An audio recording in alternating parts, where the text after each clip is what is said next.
Pernahkah kamu merasa diawasi meski kamu sendirian? Bayangkan jika rumah yang kamu tinggali ternyata memiliki cerita gelap yang tak pernah kamu ketahui. Ini adalah kisah horor nyata yang akan mengubah pandanganmu tentang rumah tua.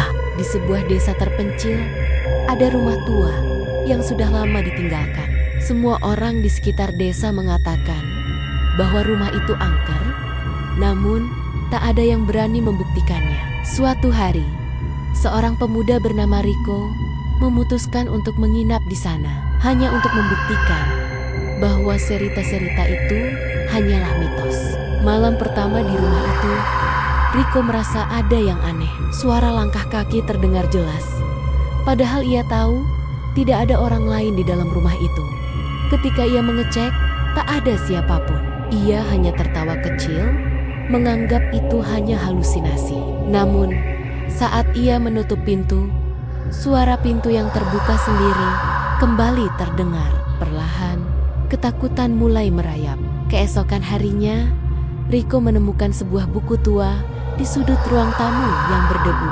Buku itu mengisahkan tentang keluarga yang pernah tinggal di rumah itu. Ternyata, keluarga tersebut meninggal dalam keadaan misterius, dan ada satu anggota keluarga yang hilang tanpa jejak. Riko merasa semakin tidak nyaman, dan sebuah perasaan dingin menyelimuti tubuhnya. Malam kedua, ketakutan Riko semakin memuncak. Di tengah malam, ia terbangun dengan suara pintu yang terbuka lebar dan deritannya yang menakutkan. Saat ia berusaha menutup pintu, ia melihat bayangan putih berdiri di ujung lorong. Tak dapat bergerak, ia hanya bisa menatap penuh ketakutan.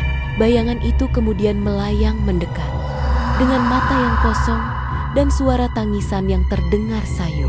Tiba-tiba, suara derit lantai terdengar semakin keras, semakin dekat. Bayangan itu semakin mendekat, dan Riko terjatuh, hampir tidak bisa bergerak karena ketakutan. Ia akhirnya berlari keluar dari rumah itu, tak peduli dengan jejak langkah yang semakin mengerikan di belakangnya. Riko akhirnya selamat, namun ia tidak pernah bisa melupakan malam itu. Rumah tua yang sepi itu kini menjadi legenda di desa, dan setiap orang yang pernah berani mendekat selalu kembali dengan cerita yang sama. Lalu, apakah kamu berani menginap di sana? Tulis di kolom komentar.